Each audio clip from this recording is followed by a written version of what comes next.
Hey guys, this is Ashley and Rest, and this is She Wolf Alchemy. Today we're talking about outgrowing your pot. When I think of a pot or outgrowing your pot, I think of like your roots being bunched up, your leaves kind of getting limp. It's time to move into a new space, into a bigger space, so that you can stretch out and grow. And that can look like a lot of different things. That could be a change in your environment, a change in who you surround yourself with. Um, yeah. So, Russ, what do you think about when you think of outgrowing your pots? I love the imagery you just set up. I think that was absolutely perfect. Like your roots are trying to grow deeper. Your leaves are bunched. You are meant to be growing, but you are like disfiguring your growth because you don't have enough room. I love the imagery you just posed for that. That's exactly what I think of when I think of outgrowing your pot. That is that recognizing this place, this person, this thing no longer serves me in a healthy capacity. And I am literally making myself smaller by staying here. Mm-hmm. Mm-hmm. And like really like stunting your growth. Hmm. Because it's like you really can't grow beyond. I mean, again, sticking to plant terms, you can't really grow beyond your pot. Yeah, Yeah. you got to be rerooted. And you don't want to do the messy process of rerooting. Oh gosh. Yeah. No. So I think like what are ways to kind of notice when you're like, I guess, outgrowing your space? I think I'm going through that right now. When you are constantly hitting roadblocks, but you're doing the things you're supposed to do. You're hitting roadblocks, but you're showing up, you're putting in the work, you put in good work, you put in good effort, you are doing the things you're supposed to be doing, but you're still being met with nothing but resistance. You're still being met with nothing but blockages. And like, yeah, this feeling of maybe I need to stop. Maybe I need to stop doing so good. Maybe I need to stop, you know, because I can tell that I'm being met with resistance because I am pushing through. I am doing the work. I am blah, blah, blah. It's not resistance because sometimes, resistance is a good thing and it can build growth. And there's resistance that, you kind of jump over. And then other times there is resistance where you can't jump over it because it's not a fence, it's a fucking dome. Right. And the only thing you can do is get out of the dome. Mhm. This makes sense. But no, you're right. Like there is a difference, and I'm glad you noted that there, because like I'm all for like perseverance and like, whoop de whoop, but like sometimes like you're just not supposed to be there. You're just not supposed to go that way. That's just not supposed to happen. It's like quit trying to make it a thing. Quit trying to make fetch a thing. It's not a thing. You're not gonna go through it. And that's okay. And you might need to start looking, for some other types of opportunities or like what is open that you're missing because you're over here banging your head against the wall. And I think there's a big difference between I think there's a big difference though. Like I said, that feeling of like, okay, this is just like healthy struggle, working through. But when it feels like, and I like to use that expression because that is what it feels like, banging your head against the wall. Like it does not matter what I do, this thing is not going to crack because it's just because this is not, I don't have the right tools. I don't know, but this ain't it. Because I'm if not going the right way. Hmm? yeah, for me, it's when I recognize like this is the opposite of progress. Like Mm. anything that's supposed to be a struggle to help me grow, a challenge to, kind of toughen me up, it encourages progress though. So when I am, like you said, banging my head against the wall and it is not leading to growth, it's not leading to like, okay, you're learning new things though, and you can pick this, it is just literally leading to like lesser. Yep, then that is okay. Nope, this is one of those I need to leave the pot situations and not one of those like, oh, I just have to learn to develop chameleon like skills and adapt and da da da da da. Because, and I think it's so important to understand that because if you don't know the difference, you will be out here trying to adapt to madness. Mm.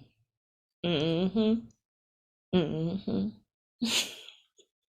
And when I think of that, I think sometimes of like when you meet people who are great, amazing, dynamic minds, great thinkers in job situations, especially where they hate it too, and they have all these ideas and they're always being shut down, and they still been there 20 years.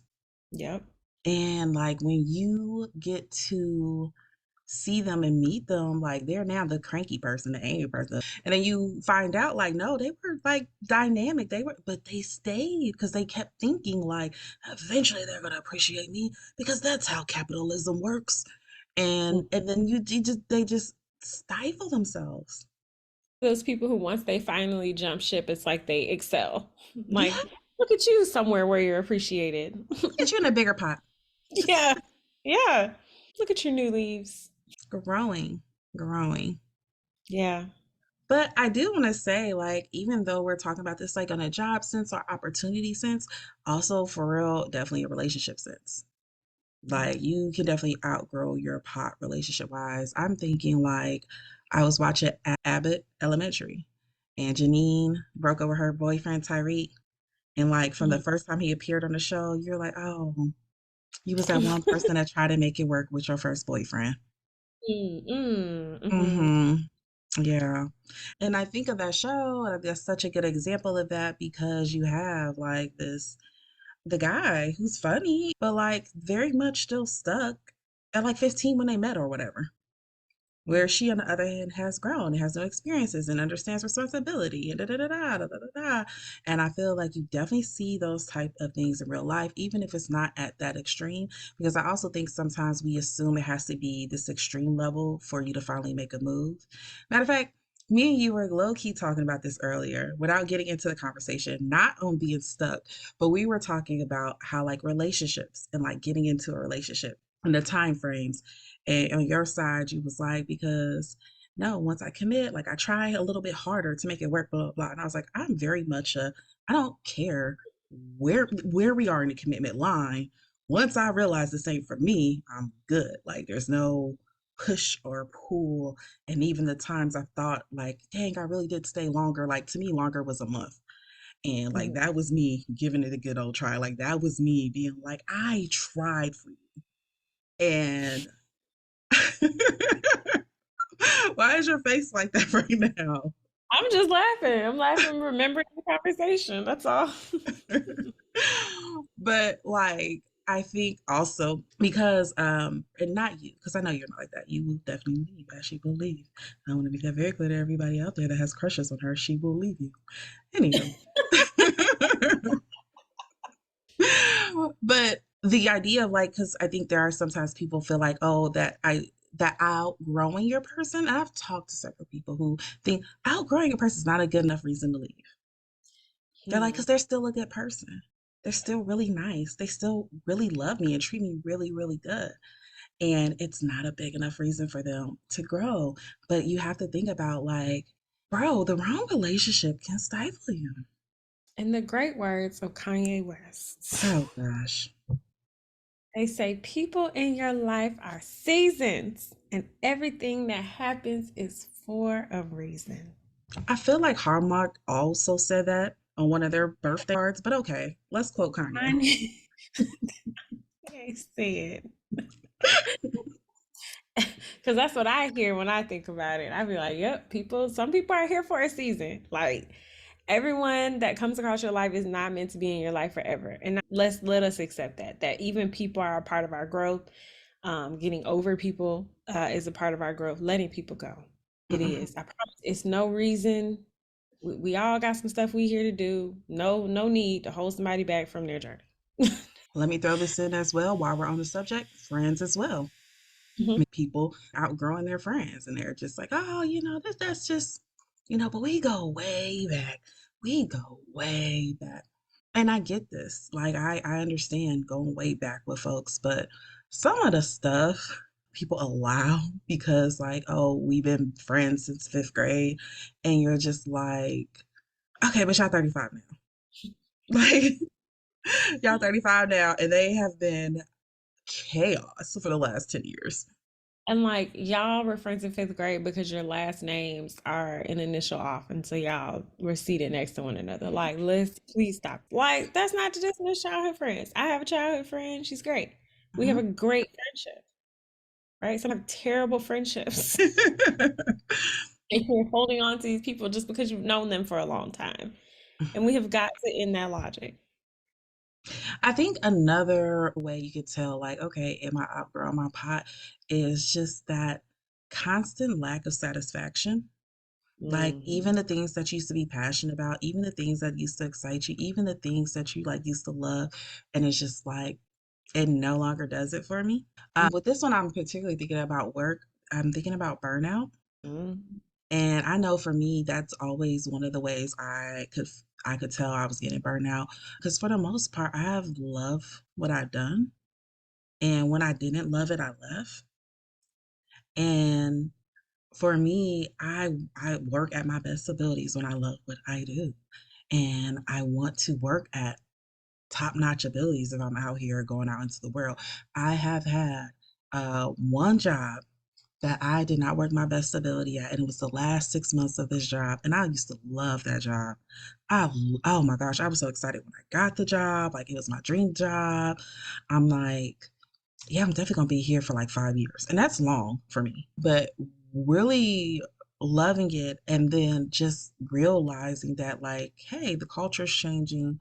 A lot of things in it were changing, a lot of things that was no longer promoting what I had really signed up for it for, and how it affected me not liking what I did, not being satisfied with what I did.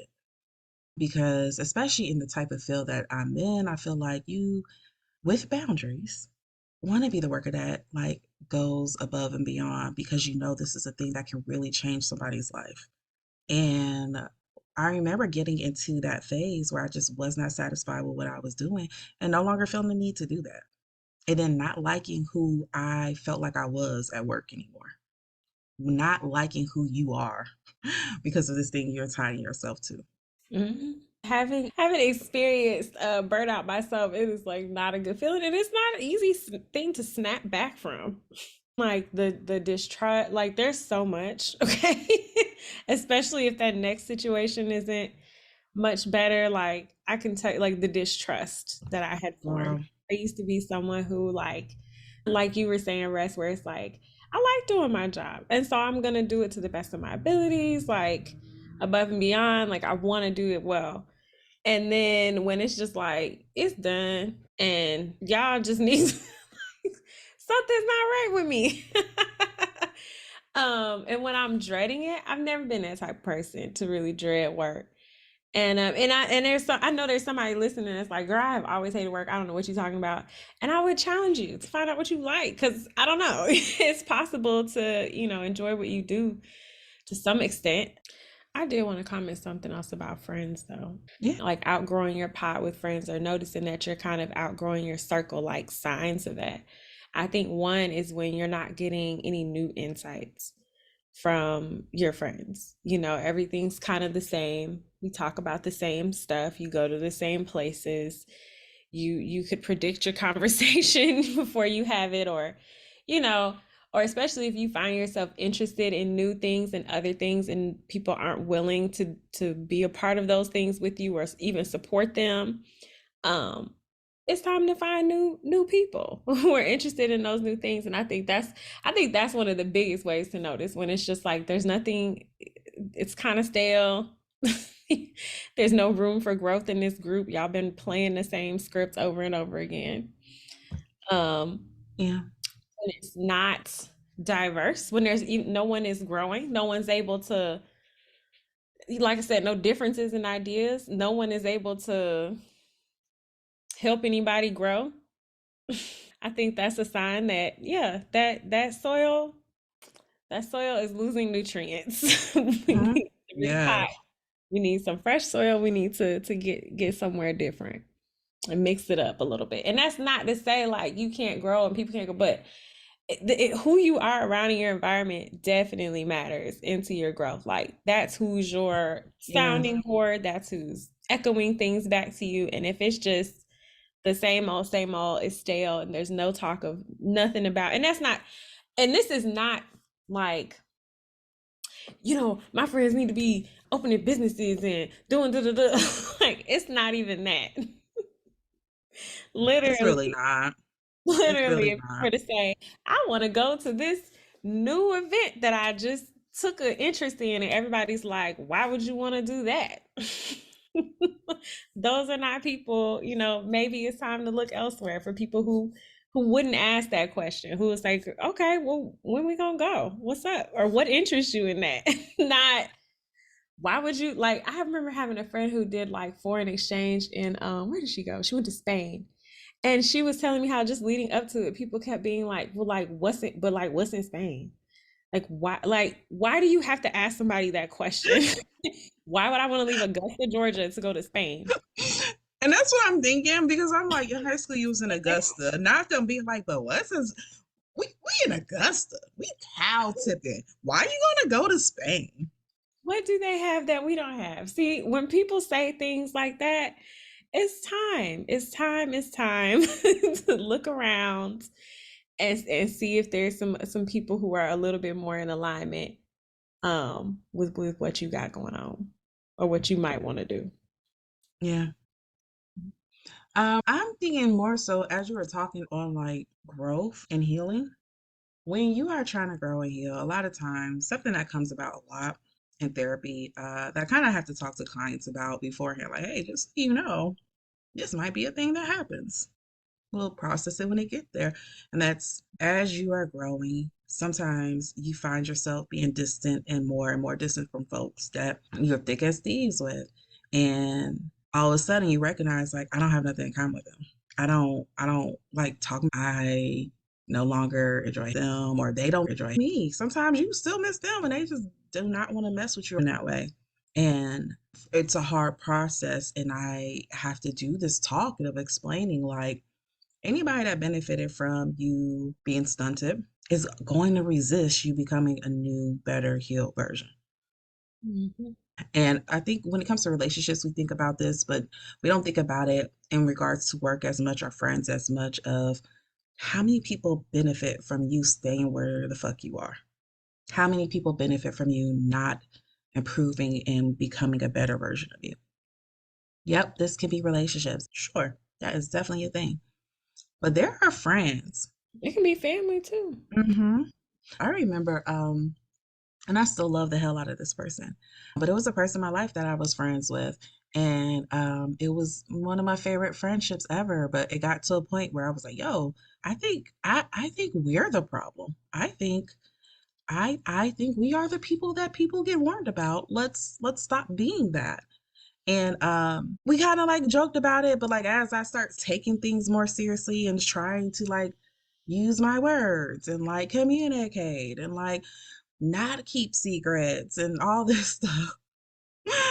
And I remember one time me and them were having a conversation and it was playful at first, but like them basically saying to me, like, oh, okay, so you are gonna be so boring once you're healed. Oh, They told me I was like, but you would be so boring if you were healed. sit with that. Good God. And I remember it's having a sting and me being like, yo, what? And of Mm-mm. course, so I'm like, yo, wait, what you mean by that? And of course, we have the ha ha ha, no, I just mean blah, blah, blah. But, also still revealing other things. And basically, what come out is like, me and you click so well because you understand darkness in a way other people don't. And I just need you to understand my darkness and I understand yours. And let's stay connected through that. And I was like, I thought we were connected because we were like both funny and quick on our feet and we have this in common. But like, no, the whole time you're like, me, you are connected because we both share these same toxic traits and other people won't get it. And me and you could sit in it together. And I think like that was the first time I was like, yep, nope, I do think I gotta cut this off. There are also people who, and I guess I don't want to shade them, but people who do like romanticize darkness. I find it an interesting thing. That Well, romanticize that connection through that. well, is it romanticizing darkness? Because somebody once said that they thought I romanticized darkness. because I talk about it. And I'm like, I don't think it's romanticizing. I talk about it because for me, it's something I did not recognize. Like nobody would pointed it out to me like this was a thing. And getting out of that was such a big part of my journey, was such a big part of my life. And I'm constantly reminded by things I do and or say, like, oh crap, look at you. Look at you. Communicating your words. Talk about feelings. Fascinating. Right. Well, there's that, but then there are also people who like to stir and stew in like the because I'm so and you're so broken and so we understand and it's like stirring in it. It's romanticized. It's you have to understand me at my worst, so I'm gonna behave at my worst just so you can love me through my like romanticizing it. No, that I don't. I don't like that. It's a thing. You're right. It's definitely a thing. It's definitely a thing. I get it though from a certain point of view of if I know there's certain side of me and I feel like I normally have to hide it, and I see somebody who just understands it and just like I understand why that's a thing. It does not scare you why that can be appealing to folks. Because especially a lot of times those dark parts of you come from trauma and parts of being abandoned and parts of you that you had to not recognize or disassociate for to just survive or whatever, whatever, whatever. Um, there's a part that feels freeing. But yes, you're right. It's different when it's like, okay, you recognize this feels freeing, and I don't have to hide these flaws, but I get to progress through them versus, and so let's just stew in them together being dark. Yeah, that's Mm-hmm. two different realms we're talking about there. Going back to like how you know you're outgrowing your pot, I think another important part of that is like when you feel like you're just this thing is just filling a void. Like, why am I still here? Why am I still with this person? Why am I still friends with these people? Why don't I have boundaries up? Why haven't I left? Why haven't I? Because there's this unknown out there and I'm scared of it. If you're telling yourself, oh, because I have nothing else to do, Hmm. you're Or where else definitely, would I go though? hmm I would say you're definitely just trying to fill some type of void. You didn't figure it out because you're not growing. And you gotta be careful with those void filling things because filling a void feels like comfort, and we can trick ourselves into thinking, "Yeah, man, this is I'm good. I'm good." And I do want to say, I do recognize there are some people that are comfortable. Not everybody is a reach for the stars type of person. There are some people that just want to reach to get out of bed, and that's where they stop, and that is perfectly okay. But we're talking about more so that feeling of like you are progressing in a certain area and you are allowing yourself to be held back, whether it's by job, relationship, friends, family, whatever. It's just you feel this urging that there's something else, you feel this growth in you, and you shut it down. But also, I think like it's when it's uncomfortable. It's like what you were saying when people being like content, like if you're okay where you're at, but when you have that ache, that restlessness, it's uncomfortable. That's because it's time for you to shake and move or Mhm. something. It's having like that lack of satisfaction with things, not looking forward to anything, not really, just meh. Open up the DSM-5 and just read whatever's under depression. Yeah, yeah. And I think one of the things that it can lead to is like you start being more entertained by your fantasy life than your real life. That maladaptive daydreaming, I'm telling you, if you are at a point where you're like, yeah, I just feel like I maladaptively daydream a lot, okay, we need to do a check in because we escape to fantasy worlds when we have decided that we are just that so discontent with our reality. Can you talk about what makes daydreaming maladaptive? Like what's the Yeah, it's maladaptive when it is excessive, when it is a coping skill, when it is not just like I got some free time, I want to think about this because cool. But this is now how I cope with life. I return to a fantasy. I go somewhere else because I do not want to cope with the realities of what is actually happening. mm-hmm. Okay, that makes sense. So it's not just like I'm gonna visualize a brighter future. No, this is Mm-mm. like I'm lost up in my fantasies because it is better than reality. Mm-hmm. Interesting. Mm-hmm. this is a person who really doesn't visualize. I'm like, that's what? Like, I'm just like, It really? cracks me up so much every time I'm reminded that you don't visualize. And because I remember the first time we had this conversation, I remember you be like, "No, I'm saying I don't see stuff," and you you didn't call me a liar, but you were just like, "And I feel like y'all be lying, y'all don't be seeing stuff," and I'm like, "We see stuff."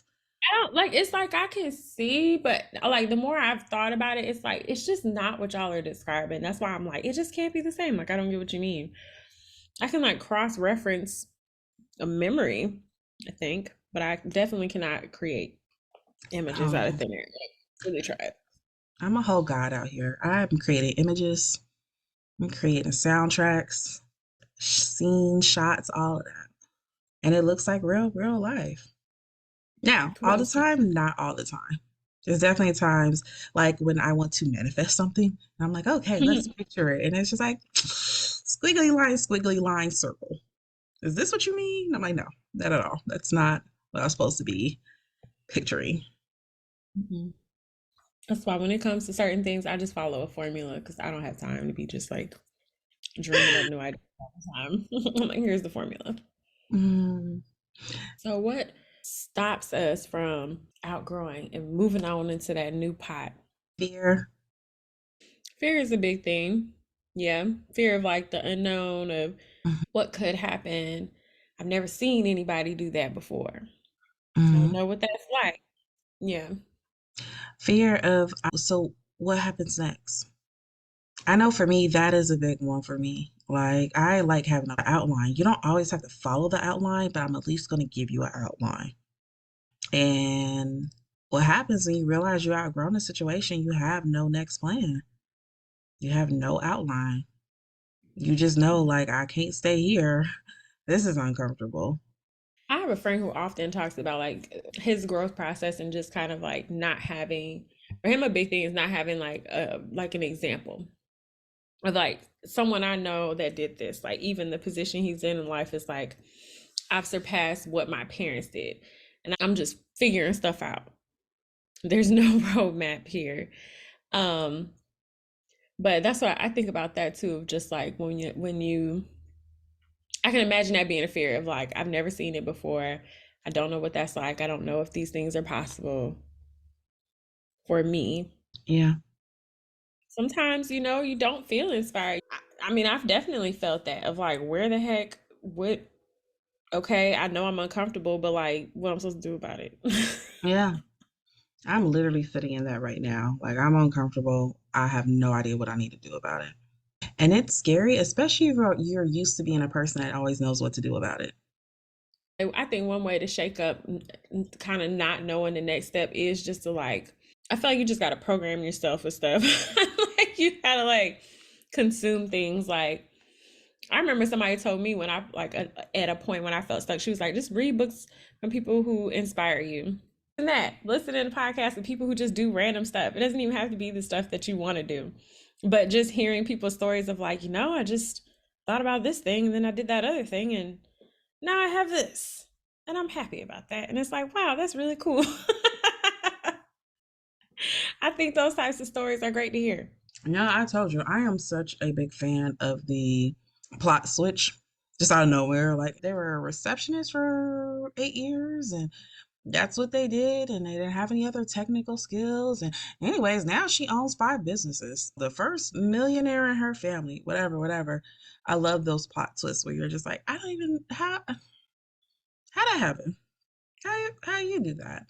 Those are definitely really amazing. I know one autobiography for JFK.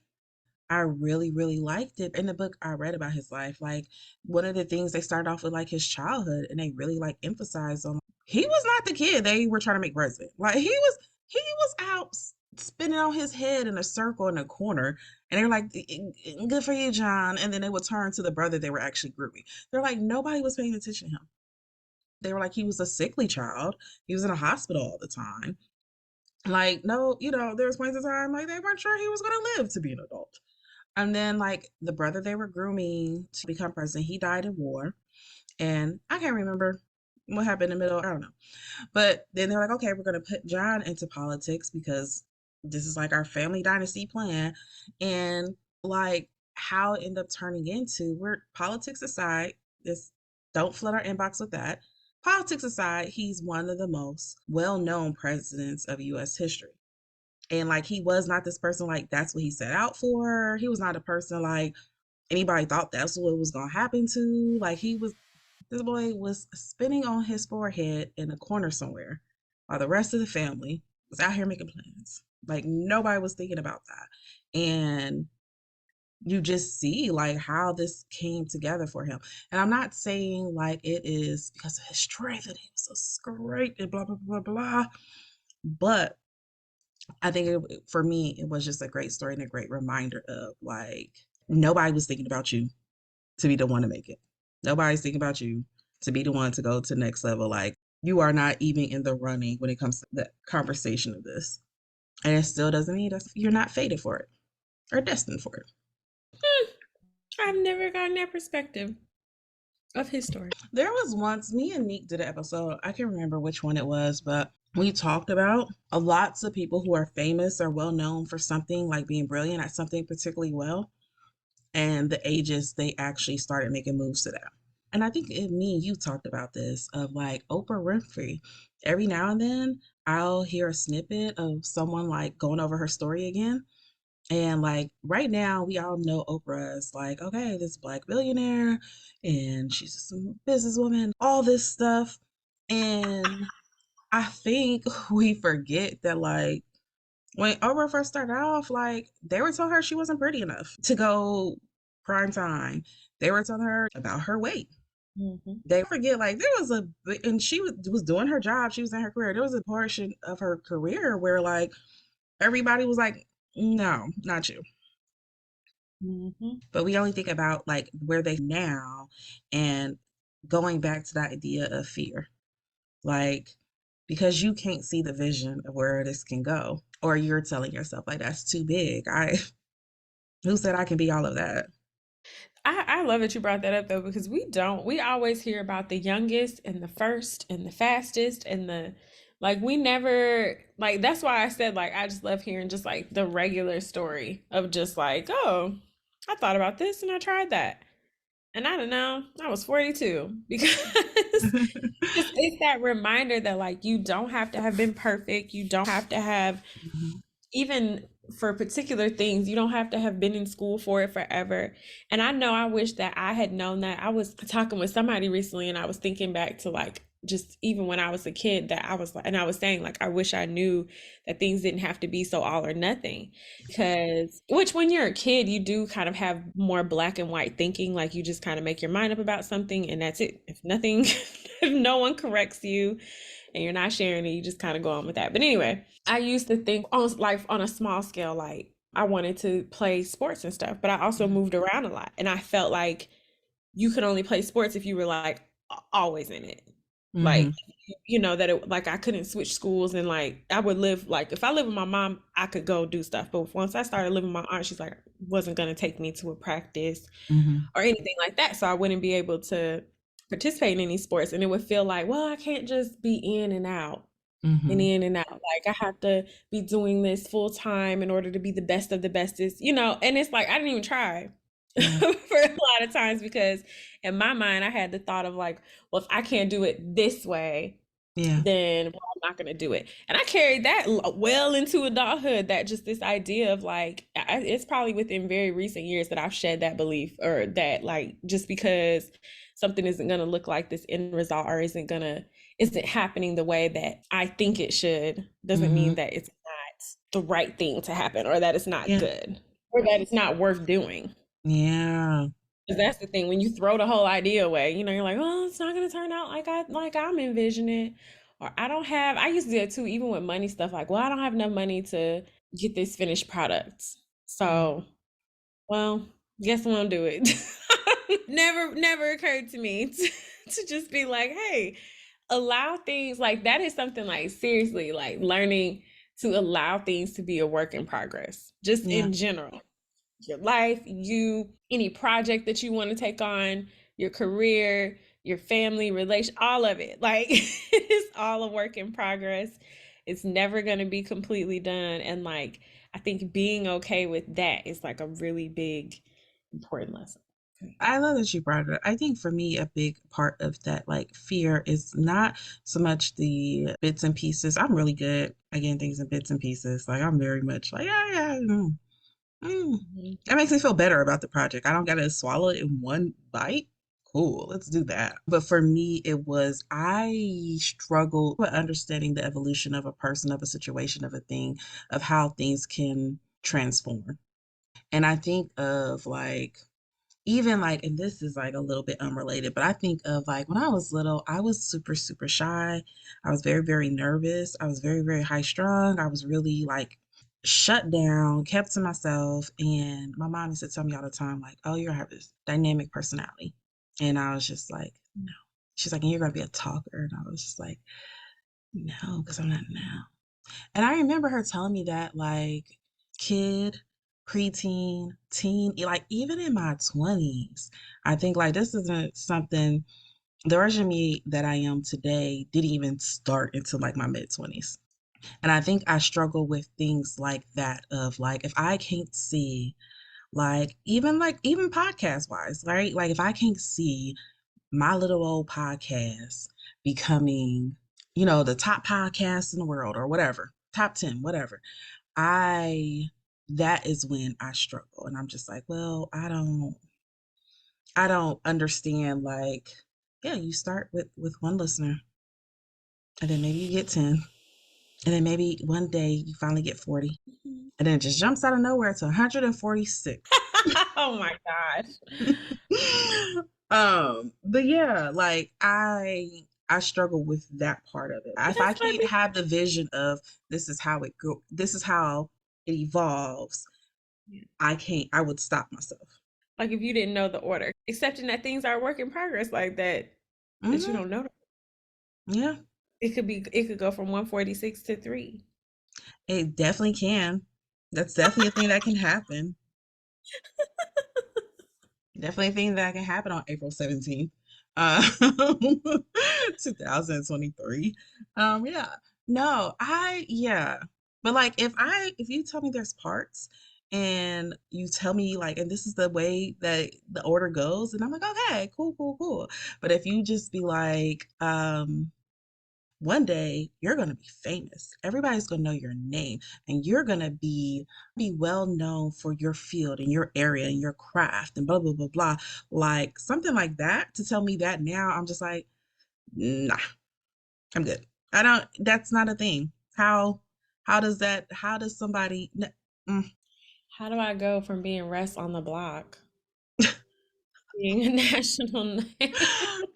I say been on no blocks. I don't, how? How do I go from being your neighborhood podcaster? Oh Yeah. gosh. Yeah, yeah.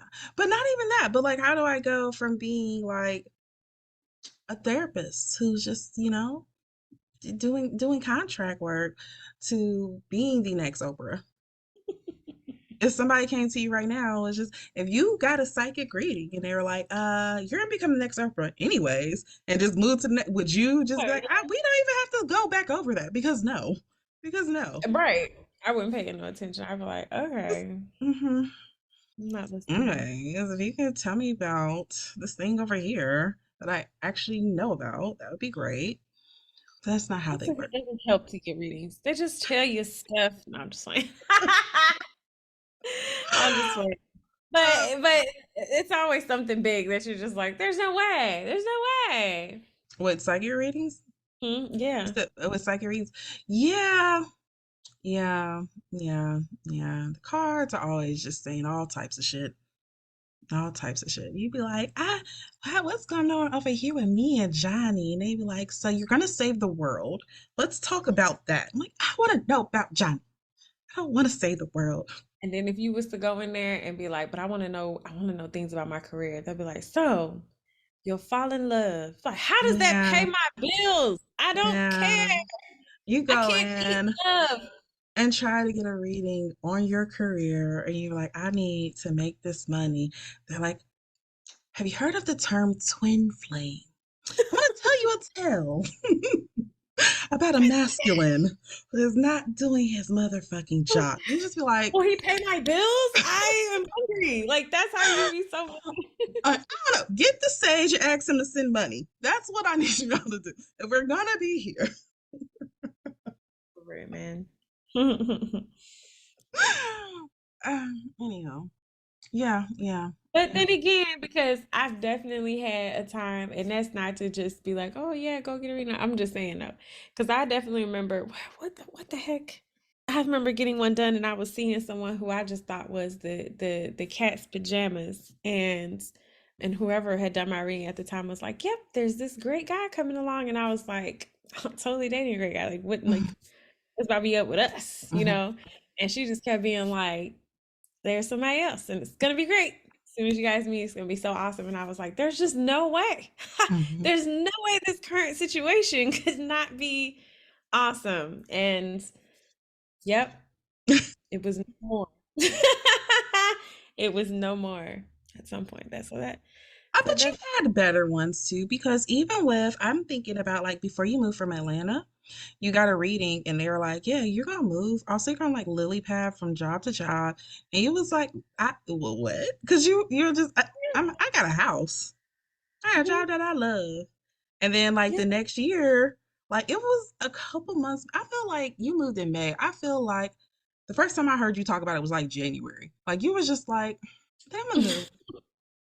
And I was like, move where? And then you told me, and I was like, who is there? He was like, no, I like it. I'm like, I didn't even know you've ever been there. That's how stuff like that happens. It just sparks And a then you thing. literally pad from job to job when you got there. Like that was a big part of a shift. One, Mm, because some things needed to be released and cleared up. But then also it started me on the path of thinking about like, dang, what could my life look like? Like what what what do I actually want? And I don't think I had spent much time mm-hmm, thinking not in that way. I don't know, but that idea came from her to just start looking stuff up and heck yeah. And then I was like, why do I live here? Oh, for this job. Okay, do I mm-hmm. still want this job? Not really. So why am I here? Where are Right. we going next? Let's go, let's go, let's go. And I just, and then even then, there was just that last straw where I was like, you know what? I just don't, I don't, there's no point. Yeah. Yeah. I think that also goes into like, it requires such a leap of faith a lot of times to outgrow your pot. Like, it is not an easy ask. Because if we're still using that same metaphor, your pot, like this is where your roots are. This is where, this has been your home. This has been your comfy spot. This has been where you've been you thought this is where you was gonna live. This is just where you was gonna be.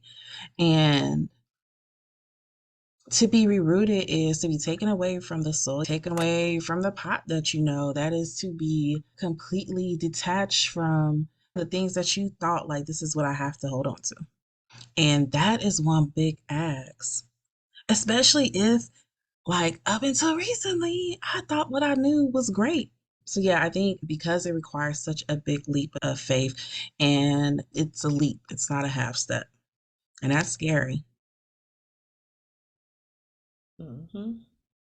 And a leap where you cannot always see that next, you can't see two, three steps ahead. Mhm. That's the favorite part because yes, when you got it all planned out and it's, I mean, one, it could still totally not go that way, Mm, but it's very different when it's like, I don't know the steps. mhm, I don't know if these steps are, if this first step one is even going to actually get me to step two. Sure mhm, hoping.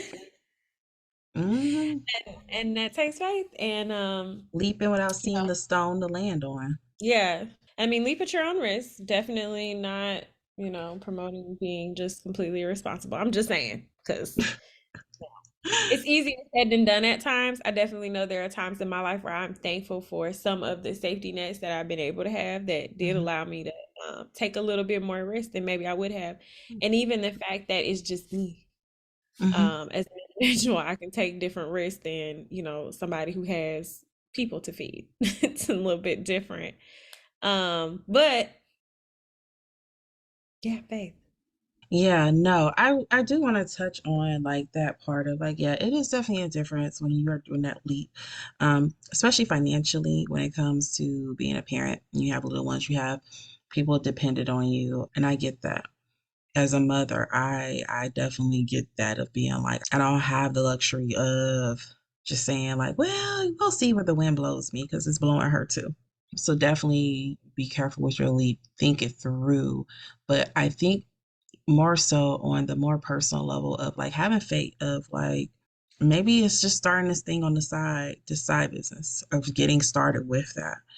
I think those type of risks though of like emotional growth, of risk of like I might have to remove myself from these people and that might mean like I might be alone for a while.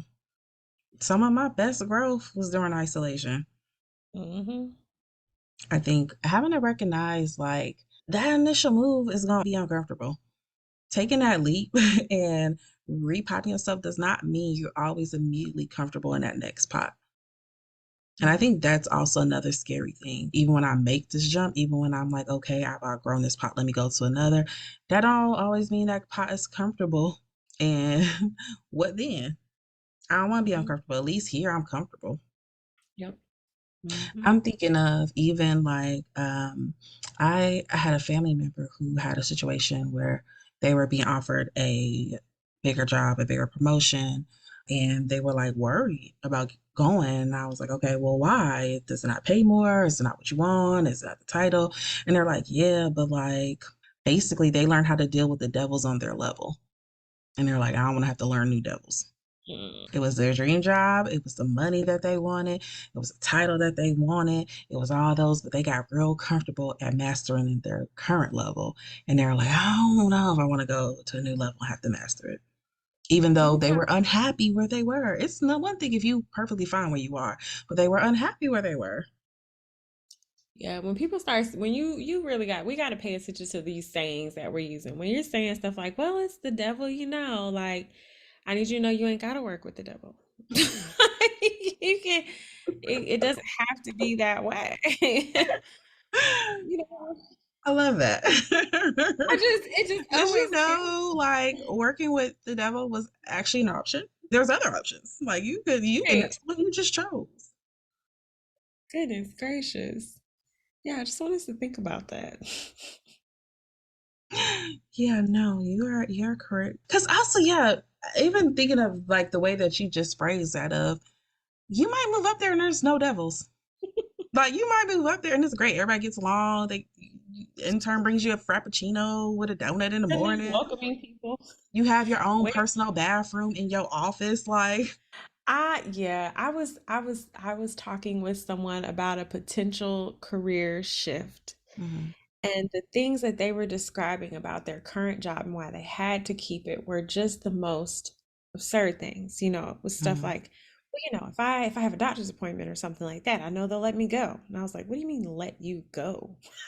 Like do you not realize that there are other jobs that like just you can just put your girl, little work time in and trauma is don't have to real. take. Work trauma is Yes. real.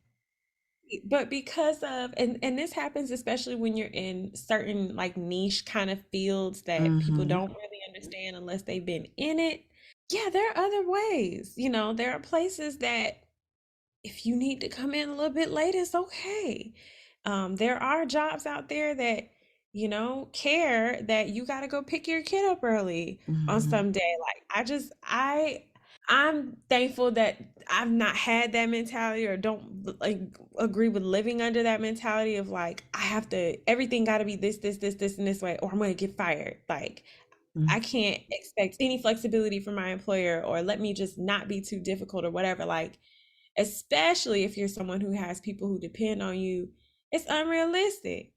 You would rather Hmm. have a place that you know that you can say, "Hey, my daughter's sick and I need to leave early," or "I'm taking off tomorrow," without the fear that you'll lose your job. You can just say no to those jobs. You can just like not apply to jobs that have that type of culture. Exactly. Yeah. And I'm thinking about like even outside of jobs, I'm thinking like friendships or even relationship with family. And it's just like, hey, did you know you could totally just like not have them in your life, that's also an option. But it's just like, well, I know them for so long. And we go back and like they the only people I have. And it's like, oh, and they're bad and they're bad for you. You could just like have nothing in your life that's bad for you. You could just not have people not having people is an option until you find new people, and that's okay too. It's okay to forget people. Like, I just love reminding myself and others that, like, you just don't have to be beholden to, like, feelings, even to old feelings. I really want us to, like, stop it. Because I don't know where that, especially when it comes to love, oh God, especially romantic love, just stop. Stop with the idea of, like, well, because I told you that I loved you once, I have to love you forever. Otherwise, the love was never real. It's just done. It's just done. It doesn't matter. You don't have to keep knowing them just because you knew them one time. You I really love don't. somebody. You're just somebody that I used to know. And that's okay. It's okay for people to be there. I've forgotten more people than I know currently. Okay? It is okay. Just move the hell on. Accept time. It's beautiful. Forget things so you can make room for new memories. Like, it's not. I just want us to just be okay with that and be okay with the passage of time and memories and just it's all right, man. It's really okay. It's all a part of the experience. The art of letting go is such a beautiful art. It's so beautiful to let go of things sometimes. Because if these are bad, toxic, they're not providing you security. They're not providing you stability. They're usually wreaking havoc. So what are we holding on to? Hmm. Like a friendship shouldn't do that. That's what be killing me. Like these are optional relationships. It's like what I don't understand why you would want them to be unpleasant and unfulfilling. I love talking to my friends because because I have great relationships with them. That's that's all. Yeah. Yeah, if it's like work to be around them, No. no. And me personally, in any facet of life, I don't really want to do a lot of, I do enough work with people, okay? When I'm in my personal relationships, I don't want to be doing all this work. And that's not to say, that is not to mean like the work of relationships, because I believe in that work, those things that help you like grow more and deepen your empathy and bond and love a person and all that wonderful stuff. But like, it's not meant to be dreadful, arduous work, just to be around them. It's Hmm. not meant to be like this I'm putting on my mask and I talk a certain way and I do a certain, it's like, who are you? That's exhausting. Don't do that. Don't please. I would say the last time I was like seriously involved in a romantic, uh, what Jada say, entanglement. And one of the things that really, one of the lessons I really learned from it that I took away from it was when you feel like you have to bend and twist to make something fit, like you are seeing the puzzle piece, you're stepping back and you're realizing there are parts that are in the wrong place. They just do not go there and it just do not fit. It's messing up the picture. Please stop trying to put it there. It's probably time to walk away. And I remember while I was doing it, I wasn't really conscious of it. And then one particular thing happened, and I was like, why are you doing all this? Like, I really had to ask myself because I was in such a state of like, ugh. And I was like, well, because. And I sat back and looked at the picture. I was like, God damn it, that the puzzle stone pieces don't even match. This ain't even a good picture. Which goes into calling yourself out on your bullshit. I think that is going to be a big part of allowing yourself to be repotted, allowing yourself to grow. It's not everybody else. Sometimes the issue is us. And Yes. you need to be honest with yourself about that. Am I staying here because I'm lazy? I don't want to do the work. Like, is it just you being lazy? Is it that you don't trust yourself? Mhm. When you get in these feelings and you're just like, I feel like there's more, I feel like there's greater, I feel like I can do it, blah, blah, blah. Are you keeping yourself hostage because you don't trust yourself? Do we need to build in self trust? Are you? Calling yourself out on whatever your bullshit is. If it's a relationship and it is a person that you know you outgrown, are you holding on to them for image? Are you procrastinating? Hmm. And not prioritizing what you say is important or what you want to do. Mhm. Like, is that your goal? Is that really what you want to do? Is it for you? Where'd it come from? Yeah, You know? yeah, 'Cause I, sometimes we might have goals that are rooted in like an image or yeah. type of thing. Why? Why? You're not even doing this for you. You hate Mm. it. Very much that image. And I just was like, and we keep going back to, okay, and when we were following that path, we were depressed, right? Right? Lowest we've ever been. Or And then we even stopped following that and we've been happy and now we're going back to it. Okay, why? yeah, I think it's more important to be you as opposed to trying to, like you said, bend and twist yourself, try to make yourself fit into situations that you don't need to be in, that don't serve you, where you're not appreciated. Hmm. And where you know you feel nothing but discomfort. Please start getting in touch with y'all feelings. Please stop drinking it away and sexing it away. And just if you just go put on Cranes in the Sky. And if you are doing four out of the things she has named, and as you get Then you're more in touch not with your feelings, I love that. That's a great, if you're doing these things, you need to chill, you need to deal. You need to stop and face your feelings, okay? you found yourself bobbing along to the song and said, yes, you got to get in touch with your feelings. You got to get this. That is a DSM-5 diagnostic tool that we are now using in sessions to let us know if you are in touch with your What all are feelings. you doing? You've got 3 out of 4. You're smoking it away and trying to shop it away. I don't know. That man who you're laying next to, do you like him? Okay, so we're also sexing it away. We're sexing it away. That's three. That's three. You're getting mighty close. It seems like you're not dealing. I love this measure. Oh man. Oh gosh. And I do just want to add with that, like, and sometimes I think it's just a matter of you can hear it. You can hear your soul saying to you, like, it's time to move on. It's time to do something new. And uh, answer the call. Just that's it. Answer the call. Um, I think, so many times gaslight ourselves into being like, I just maybe I was just feeling it really that day, but that feeling's gone, and that was a fluke. But you keep feeling that nudge at you that's like, it feels uncomfortable here. I feel myself shrinking here. I feel myself suffocating here. But you can feel that call. You know what that call is. Hmm. Answer it. Allow yourself to be uprooted. So that is all that we have for this week, guys. You're here to sign up our voice again with a new episode next Sunday. If you want to reach out to us, you can email us at shewolfalchemypodcast@gmail.com. Or you can hit us up on Instagram, follow us, give us a like, a share, all of that at She Wolf Alchemy. If you are listening on Apple Podcasts or any podcast that allows you to give ratings or reviews, we ask that you head on over there, give us a rating and review, give us a review with some words. And other than that, we will have something new for you guys next week. Bye.